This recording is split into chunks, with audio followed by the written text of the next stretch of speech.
Ya, sementara itu di tengah efisiensi anggaran yang diterapkan pemerintah saat ini, sejumlah hotel di Palembang melakukan inovasi agar tetap hidup dan terus beraktivitas, dengan diantaranya dengan mengincar segmen wedding dan seminar.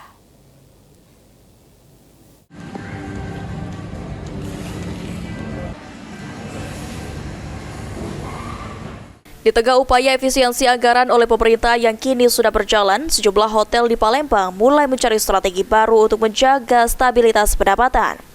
Di mana beberapa hotel kini mengincar segmen wedding dan seminar sebagai sumber pemasukan tambahan, menggantikan ketergantungan pada acara-acara pemerintahan yang selama ini menjadi kontribusi utama pendapatan. Marketing Communication Officer Hotel Aston Palembang, Kemas Muhammad Rian mengatakan, efisiensi anggaran yang dilakukan pemerintah sendiri berdampak cukup signifikan hingga 50%. Sehingga mereka mengincar segmen wedding dan event-event MICE di akhir pekan hingga cukup berdampak dengan pendapatan hotel.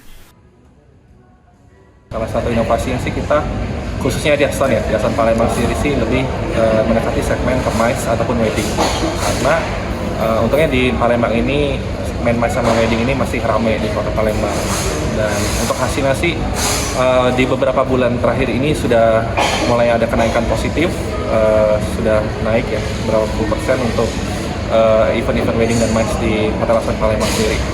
Berarti andalan untuk di Hotel Aston sendiri untuk wedding tadi ya? Iya betul, replacementnya kan government mungkin eventnya udah menurun ya, berkurang, tapi untuk replacementnya saat ini kita menargetkan corporate untuk MICE dan wedding.